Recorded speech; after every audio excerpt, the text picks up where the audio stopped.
Okay, let's unpack this. We're diving into some really interesting source material today. Essays from Thanissaro Bhikkhu called Head and Heart Together. That's right. And our goal here, our mission in this deep dive, is kind of like being your guides through these, to pull out the most important bits of wisdom. Yeah, wisdom about the Buddhist path. Yeah. But specifically looking at it through this lens of bringing your head and heart together. Exactly.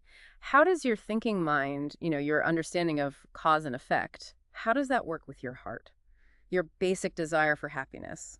It's not always obvious how they cooperate, is it? The source really explores that, sometimes in ways you might not expect. Definitely. So we're hoping to help you find those practical things hidden in there, ideas about gratitude, judgment, what practice really feels like, understanding yourself, all tying back to this head and heart idea. So the sources kick off with this kind of arresting observation, something the Buddha himself apparently quoted from an old saying, that genuinely kind and grateful people are, well, pretty rare. Yeah, and it's easy to hear that cynically, isn't it? Like a comment on how bad people are. Right. But the source makes a great point. The Buddha saying this isn't judgment, it's actually an invitation. An invitation. How so? An invitation for you to become one of those rare people. It highlights how valuable these qualities are precisely because they're uncommon. It sets a high standard. Okay, I see. And the essays then get into what makes gratitude feel, truly heartfelt. It's not just noticing something good happen. No, it's deeper than that. The source lays out basically 3 conditions. First, obviously, you did receive some kind of benefit from what someone did. Okay. Second, and this is key, you trust their motive. You feel like they actually had your well-being in mind when they did it. Right, intent matters. Hugely. Yeah. And third, you get the sense they went out of their way for you. That it, cost them something, effort, time, maybe resources. That really clarifies it. Because, like the source says, you can appreciate that a raft saved you, or digging weeds taught you something. Yeah, persistence from crabgrass, right? Yeah, exactly. But you don't feel indebted to the raft or the weeds. Yeah. They didn't intend to help. Precisely. So that feeling of gratitude as a kind of debt, it applies to conscious benefactors, people who acted intentionally for your welfare, often at some cost to themselves, parents, teachers. So if you feel that debt, how do you repay it properly? According to these teachings, I mean. It's not just sending flowers, right? No, not primarily. The source brings up this really powerful idea from the Buddha. You see it in texts like Majjhima Nikaya 103. The best way to show gratitude to a teacher, for instance, isn't mainly with material gifts. Okay. It's by actually practicing what they taught you, taking it seriously, putting it into action in your life. That's the highest respect, the best repayment. That makes a lot of sense. You honor the gift by using it skillfully. Exactly. And it connects to repaying your own past good karma, too. The benefits you have now, they came from past good actions. Right. So the best way to repay that good fortune is to use those benefits, your health, your intelligence, whatever, to create more good karma. Use the capital wisely, basically. Ajahn Lee had that great example about the human mouth. If you're lucky enough to have a human birth, the ability to speak, you repay that by using speech carefully. Only speak what's timely, true, and helpful. I like that. Very concrete. Okay, but then gratitude takes this really weird turn in the essays. It can lead to something called samvega. Yes, samvega. Often translated as like dismay or even spiritual urgency, sometimes terror. Terror from gratitude. That seems counterintuitive. Gratitude feels good. It does feel good. But this is where the head part comes in strongly. You start thinking about cause and effect, about karma, and you realize how precarious goodness can be. How so? Give me an example. Okay. Well, you might feel immense gratitude to a parent for your life, for sacrifices they made.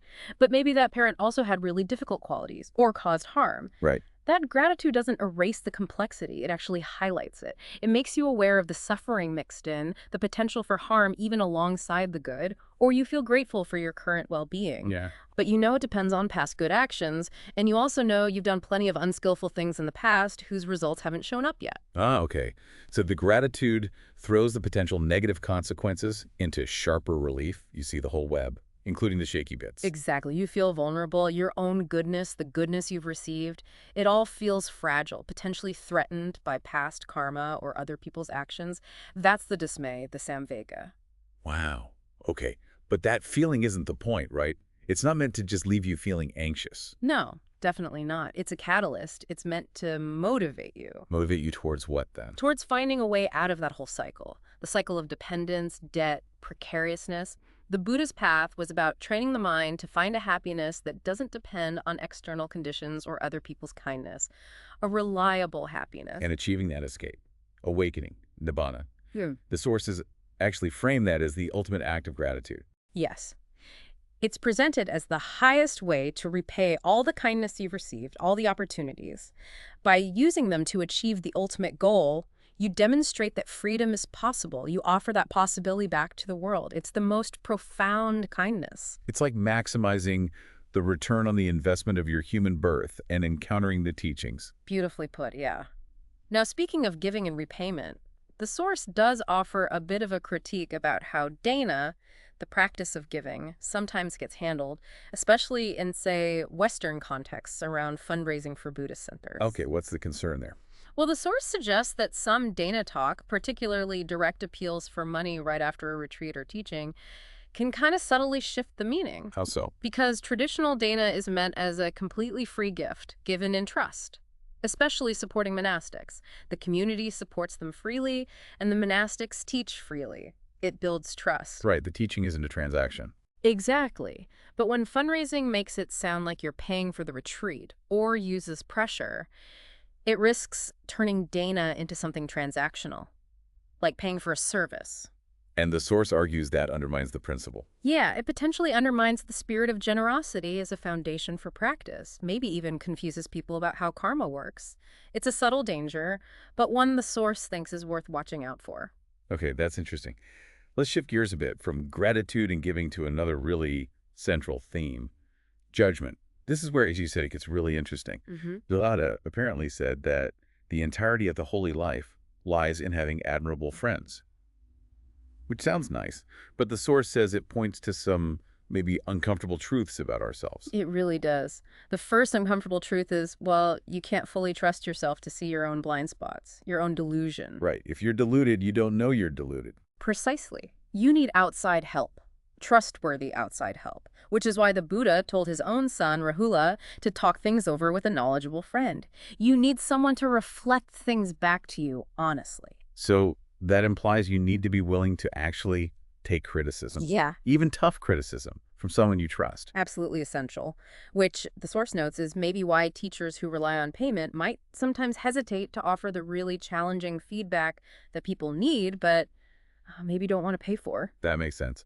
Okay, so that's one uncomfortable truth. What's the other? You can't just blindly trust anyone to be that admirable friend or teacher. You have to use careful judgment in choosing who you rely on for guidance. You can't just go with your first impression. No way. The source uses that story about King Pasenadi's spies. They were totally fooled by monks who looked serene and disciplined but were actually frauds. Appearances aren't enough. So how do you judge? What should you look for? Are there, like, red flags? Yeah. The essays give some specific warning signs, 2 big ones that stand out. Look for a lack of gratitude in the potential teacher, especially towards their own parents or teachers. That's telling. Interesting. Lack of gratitude is a red flag. And the other is if they deny the principle of karma, or maybe worse, claim they can somehow magically clear your past bad karma for you. Run away from that. Okay, those are pretty clear. So let's say you do find someone trustworthy. What does helpful judgment from them actually look like? It's not just tearing you down. No, not at all. The source uses a great analogy, a piano teacher judging a student.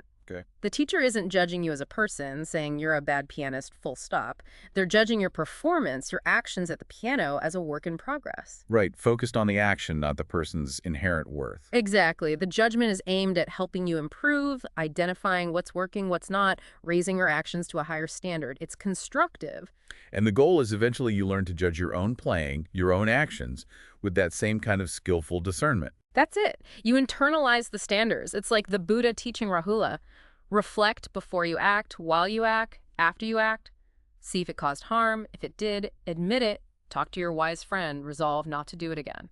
That whole process is judgment used skillfully. And it shows mistakes aren't failures, they're data. And other people's judgment is useful input you can test. Right. Testing is crucial. How do you know if a teaching or a guide is good for you? You try it out. You apply the advice and see what happens. Does it lead to those good qualities the Buddha mentioned to Gautami? Dispassion, contentment, energy, being less of a burden. Or the Kalamasutra test, does it lead to harm or well-being in the long run when you actually do it? Exactly. It's not just follow your feelings, which is how people sometimes twist the Kalamasutra. It's about applying specific criteria based on observable results. Yep. Judgment based on evidence. And this isn't selfish. Yeah. Improving yourself through this kind of discernment. No, because as you get better at judging your own actions skillfully, you become the kind of person who can be an admirable friend to others.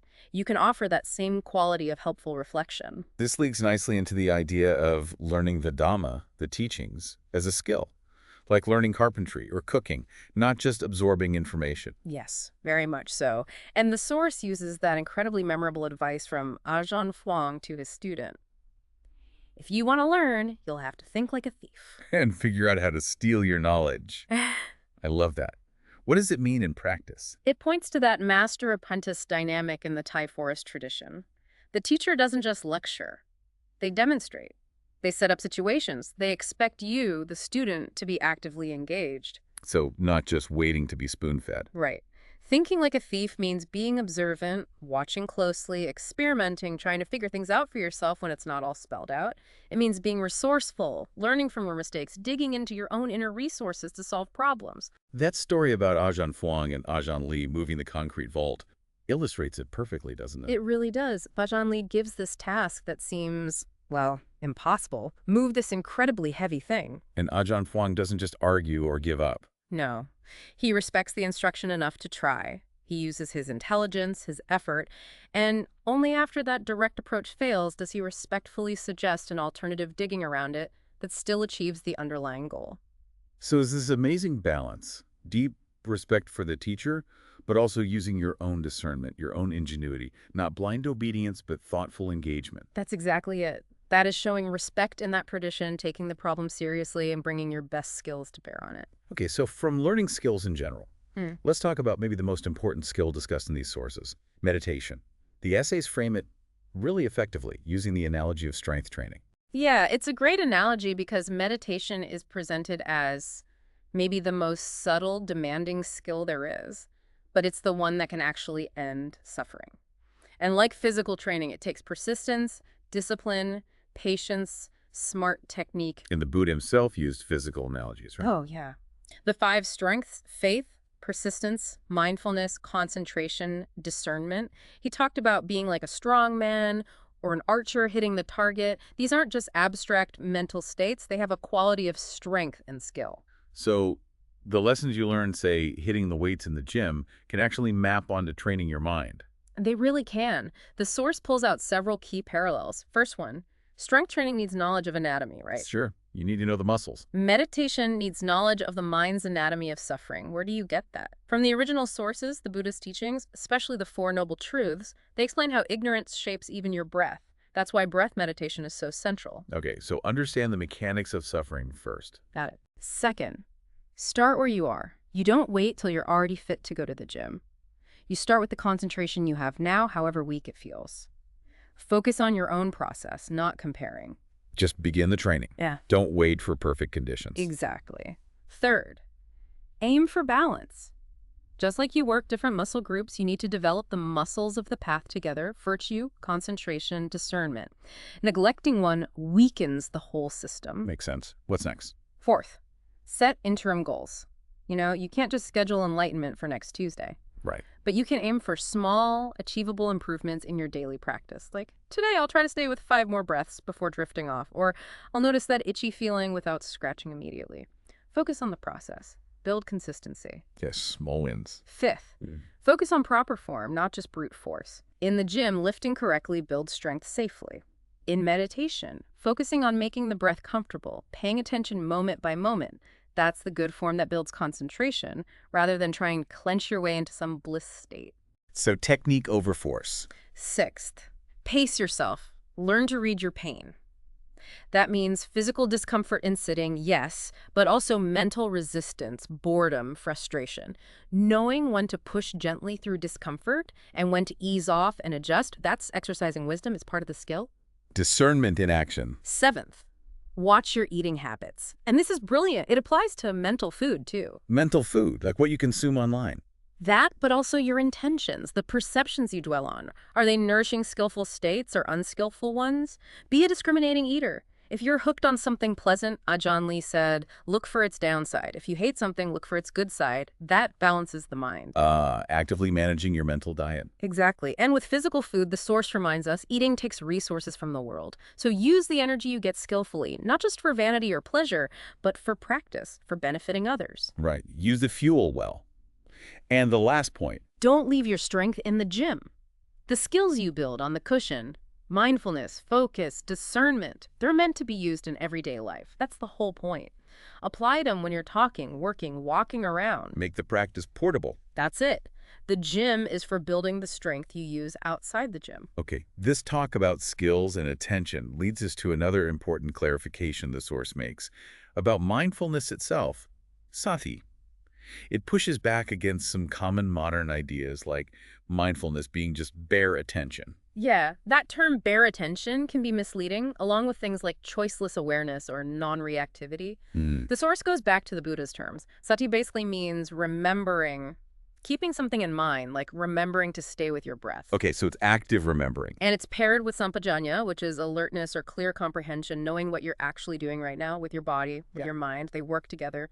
Mindfulness reminds you what to watch. Alertness watches it. So definitely not passive. Not at all. And attention itself, the Source argues, is never bare or choiceless. It's always directed by your views, your intentions. The key concept is yuniso manasikara. Appropriate attention. Skillful attention. Exactly. And what makes it appropriate? It's guided by the core understanding, the head part, that suffering exists and there's a path to end it. So it's attention aimed at solving a problem. Yes. It's strategic, it's a healing attention, focused on looking at your experience in a way that helps you accomplish the tasks of the Four Noble Truths. Understanding suffering, letting go of its cause, developing the path, realizing the end. So you're not just passively accepting, say, an unpleasant feeling. You're staying with it in order to understand it so you can let go of what causes it. Precisely. It's active investigation, not just acceptance for its own sake. And this kind of mindful, appropriate attention isn't separate from concentration. They build each other. How does that work?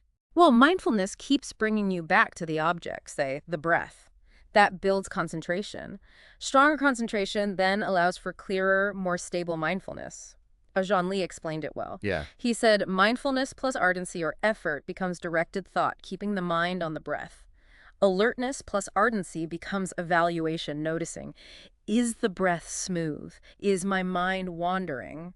And making adjustments. That is building concentration actively. Through directed thought and evaluation, not just zoning out. Right. And then there's the ore in the rock analogy the Source uses. Concentration might bring your mind to a state of oneness, like knowing there's valuable metal in a rock. Okay, a focused state. But just knowing there's an insight. Insight liberation comes when you apply mindfulness and analysis to that concentrated state. It's like heating the rocks, separating the different metals, understanding their properties. You have to experiment, see cause and effect within that focused state. You actively probe the stillness. Exactly. You test it. That's where the real understanding arises. Okay, let's circle back to the main theme, head and heart together. The Source applies this really beautifully to the Brahmaviharas, goodwill, compassion, empathetic joy, equanimity. These feel like pure heart practices, right? Aiming for these boundless causative emotions. They absolutely are heart practices, aimed at cultivating happiness, connection, skillful emotions. But, and this is the key insight from the Source, making them truly limitless, really stable and reliable, requires the head. How so? How does the head help make goodwill limitless? It requires understanding cause and effect, especially karma and fabrication. Understanding karma helps in a few ways.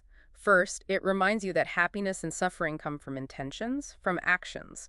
So you cultivate these Brahmaviharas primarily to make your own intentions trustworthy. That's good karma for you and benefits others. Okay, purifying your own intentions first. And second, karma reminds you that others are responsible for their own actions. You can't make them happy or suffer for them.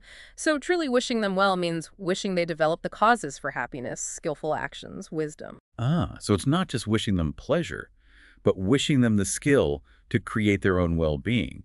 That's why giving the Dhamma, the teachings, is considered the highest gift. Precisely. The Source mentions a quote from the Sutta Nipata on goodwill. It includes wishing that others avoid the causes of suffering.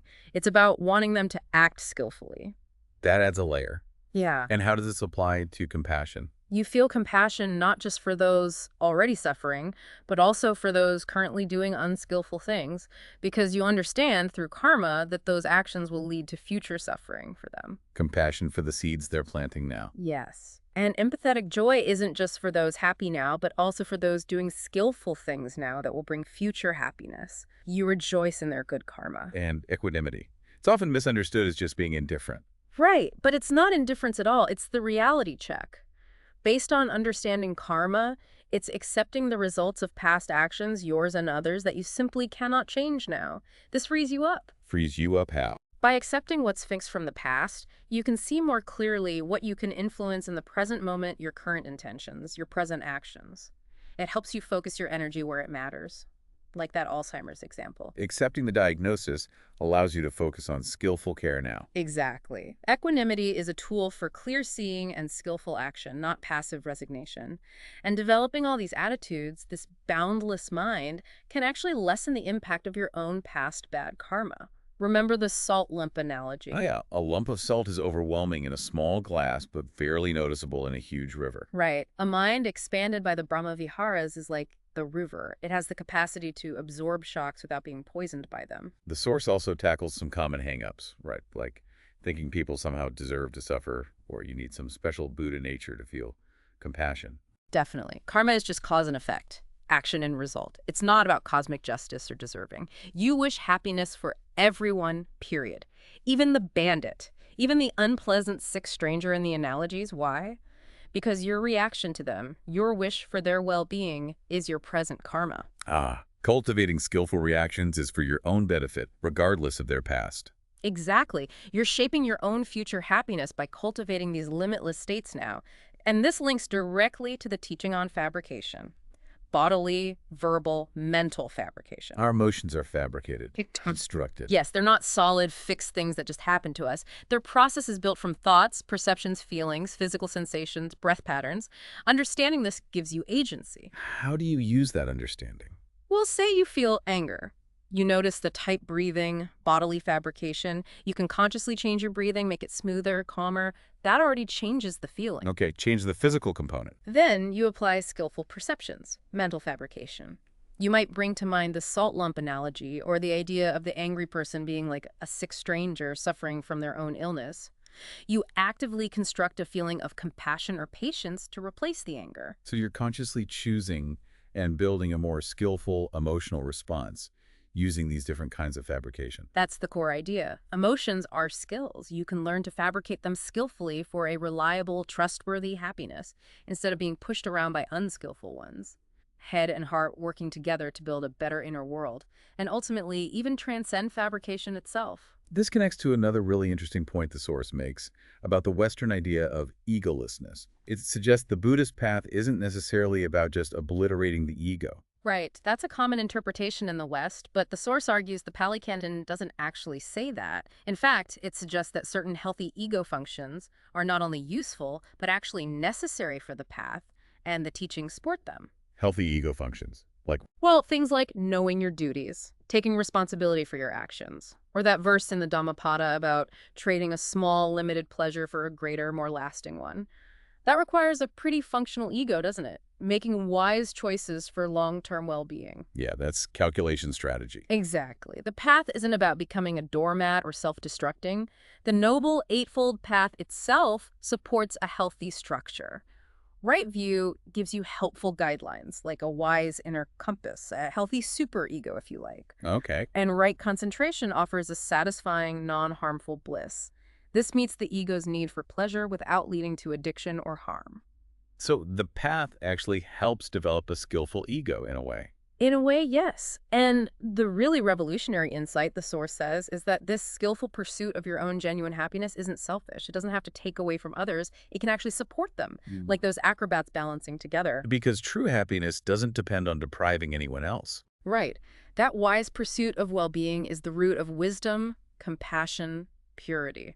Remember that Udana quote, "Having searched everywhere, I found none dearer than myself." So one who loves himself should not harm others. Exactly. Real self-interest, grounded in understanding karma, naturally leads to respecting others' well-being too. It's enlightened self-interest. And the Buddha actively encouraged practicing with the expectation of a payoff, right? Renunciation isn't sacrifice, it's a smart trade. Candy for gold. Yes, he was very clear. You let go of lesser pleasures for a greater one. You abandon clinging to a limited, suffering-prone sense of self for the sake of attaining true happiness, nibbana. It's not self-negation for its own sake, like letting go of burning trees to save yourself. So in this framework, self and not self aren't really statements about what ultimately exists or doesn't exist. They're more like practical strategies, mental actions, skills you apply. You use the perception of self when it helps skillful action, like, I need to be mindful, I am responsible. And you apply not self, strategically, to dissolve attachments that cause suffering. This pain is not me, not mine. You use them as tools depending on the job. Precisely. And even reaching the highest goal, nibbana, where this sense of self falls away, is presented as the culmination of this skillful ego development, making the ultimate wise trade, letting go of the conditioned for the unconditioned. Using the drive for happiness to transcend happiness itself. You got it. Okay, so this loops back to ignorance and discernment and the nature of freedom. Ignorance isn't just lacking facts. It's lacking skill. Yeah. Specifically, skill in dealing with the Four Noble Truths, skill in fabrication, skill in attention. And the path is this gradual development of skill. But awakening is sudden, like falling off a cliff after a long climb. That's a good way to put it. The full understanding of the truths is the path, the means. Nibbana is the result, the destination, total freedom, beyond all the conditions and constraints you were working with. And freedom isn't some hidden essence you find inside. No, it's something you do, something you explore and exercise in every moment you make a choice. The Source emphasizes your present intentions have a degree of freedom. They aren't just predetermined by the past. And you build on that freedom using discernment, guided by those four determinations. Right. 1, don't neglect discernment itself. Keep it sharp. 2, preserve truth. Be honest about suffering and its causes. 3, develop relinquishment. Get better at letting go skillfully. 4, train for peace. Always aim for deeper peace. Don't get complacent. And this discernment isn't just looking at things, it's looking at how the mind constructs things, including itself. Yes, that's the deeper level. Realizing that your sense of who you are, your identity, even your idea of the path, these are also fabrications, mental constructions.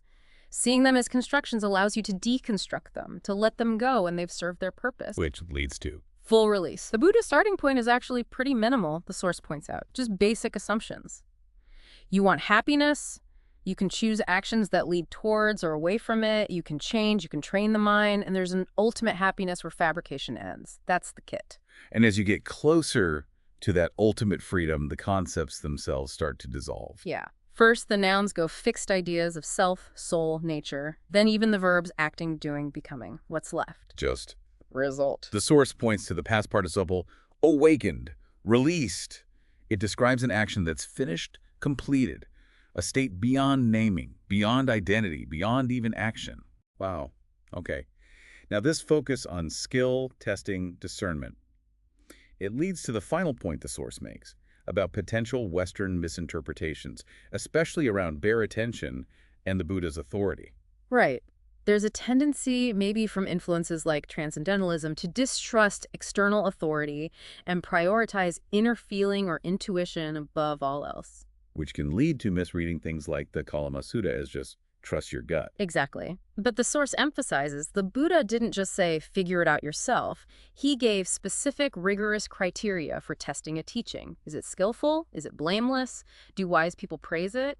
And crucially, when you practice it, does it lead to well-being and happiness or to harm?